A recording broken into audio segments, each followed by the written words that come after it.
Someone is going to make you their bitch. The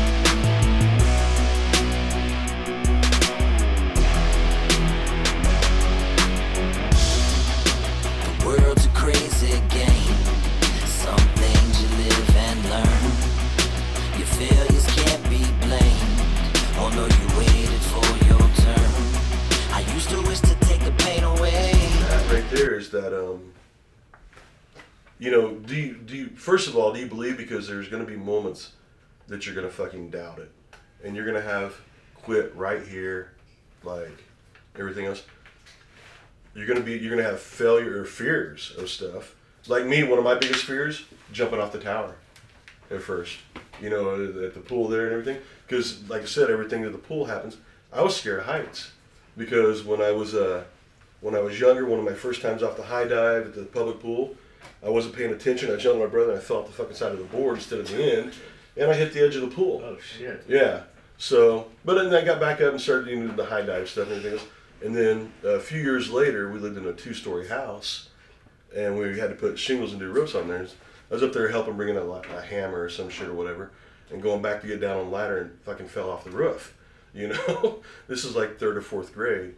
So get up there, and the first portion of the pool was you got to climb the tower and then from the tower and do like the abandoned ship technique thing, you know, where you come up there and you put your toes over the edge and you do this and you look down and you look up and you look to the horizon and then you just step off and drop.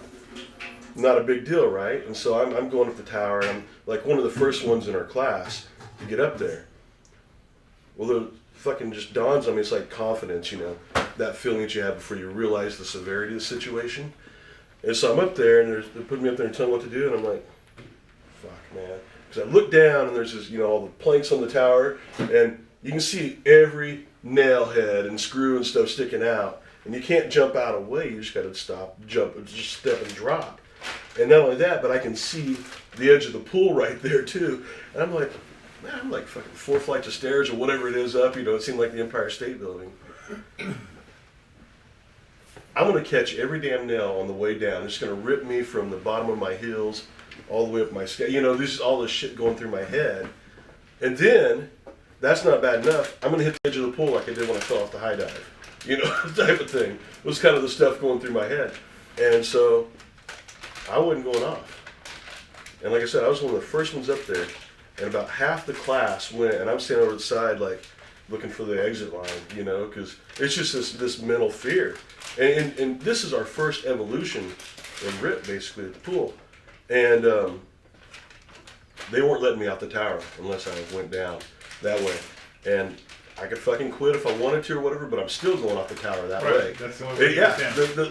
That's a one-way staircase. So I finally got the balls or whatever rounding myself up. And I got up there and I fucking nails. And jumped out away. Get the fuck back up there and do it right, you know? So I went back up there, shit, did it again. So from that day forward is every time we went to the pool, we'd have our time swims and everything else. And while the rest of the class was starting their time swim, I had to go up and do the tower like 5 times and everything, every day. Before swim? Yeah, So and you're then, tired, so the time's still running and I still got to catch up and do it, you know? So yeah, and running up the stairs or whatever to get back down and everything. But that, you know, prepared me for, so when it was time to helocast or anything else or whatever, it was fine. But it also, it made me ask a question and face some fears. Do I really fucking want to be here, or was just the poster look cool? You know? Poster does look cool. The poster is cool. They even got better ones now. Yeah. But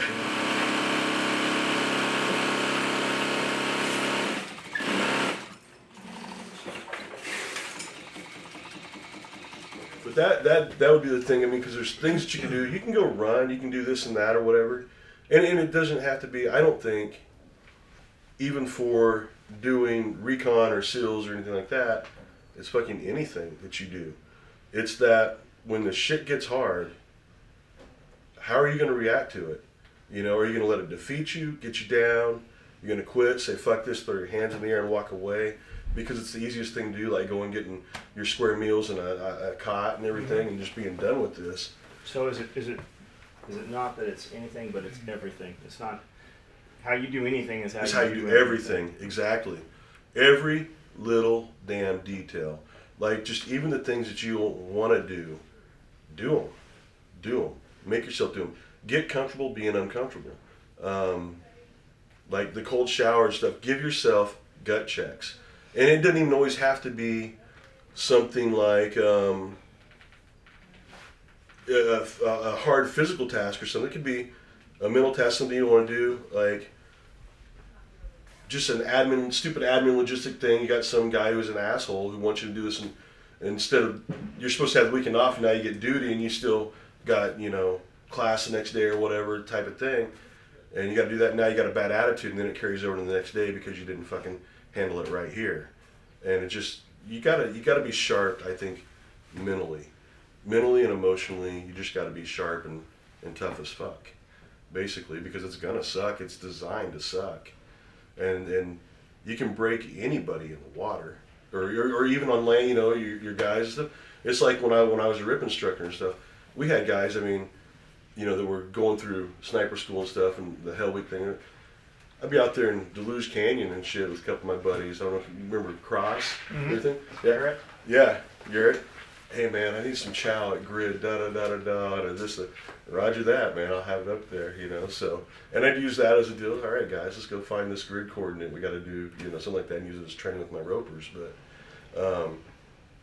it is anything, whether you're doing that, anything in life that you want to do, whether it's go to school, start, whatever. Get fucking comfortable being uncomfortable, because even like there's gonna be times when you got bills to pay and shit, and things don't work out right, and you just want to put your head in the sand and ignore it all, or it all seems overwhelming. Fuck it, do it. Get uncomfortable. Get comfortable being uncomfortable. Comfort is complacency. It is. It really You're is. going fucking nowhere other than backwards. Exactly. And when things do get hard, you get comfortable, or when you get comfortable being uncomfortable, fucking look for other ways to solve the problem instead of just blinders on, I need this and that, or get fucking creative. Like, kind of like you're saying, if they get left out there for 4 days, I mean, it's thinking, it's lateral thinking and stuff. It's just out of the norm type of stuff that's gonna get you through situations and stuff. And sometimes they want things you might get like forgot that. out. Yeah, that's what I mean. It's like it's forgot out usually. Right, exactly.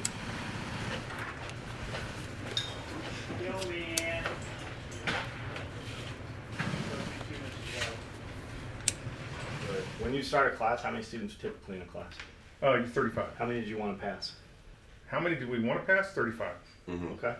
We wanted to pass How 35. many There was usually not there's not an attrition rate, but 50% is usually the norm that don't make it.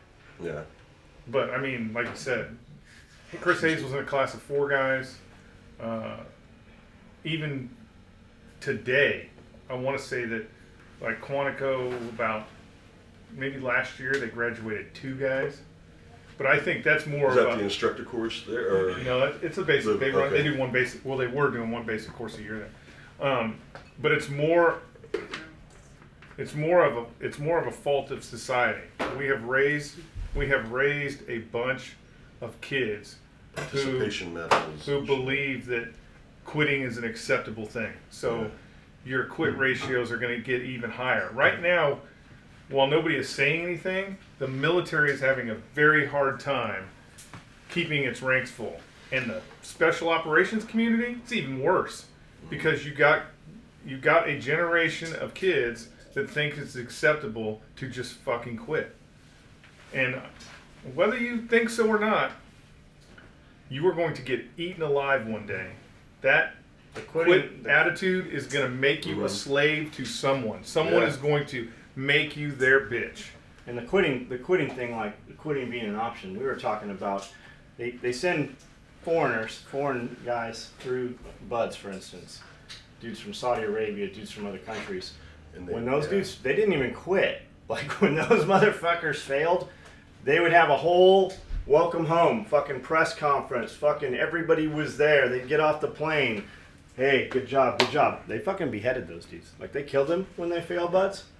That's why they don't go through normal buds anymore. They don't go through normal ranger school like Jeff was saying. Like quitting is not a fucking option.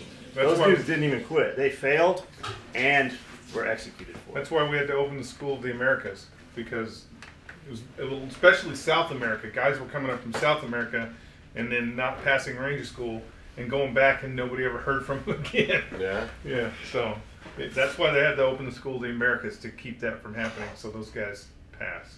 I think quitting is fucking contagious too. Well, Fuck well, yeah, like, it is. you know, it's a cancer. Like I was saying, 11 in the first night of all good guys and everything. But I think if you quit one thing, if you really have this dream and desire to do this, and you quit it, or anything, and you quit it, it just sets you up. Next time something gets hard, to quit even easier. Yep. And it becomes practice. perpetual. It snowballs. It becomes perpetual motion. And then the next thing you know, you're fucking not doing anything in life that requires anything out of you, but you're also not doing anything in life that's going to reward you for anything either. And at larger numbers, I don't want to say it's acceptable, because it's not, but that is why It's easier to hide. that is why the squad is as big as it is in the Marine Corps. That is why the platoons are as big as they are, because it's built into the equation that there's going to be guys that are going to quit, or they're going to not perform the way they should be. And so you have all these other guys to fill in the gaps. Once you start going into the special operations community, that group is even smaller. So you can't afford, when you've got 4 guys going out to do a sniper mission, or I think they're even bigger now, but you got all these guys going out to do that. I need to know that you, as an individual operator, are going to accomplish the mission, even if I cease to exist, that you will keep fucking going. And that's the hard part of it. Well, people just don't have that in their system. They don't have that in their soul anymore. Maybe we need to go through another Great Depression or something. I don't know. Yeah.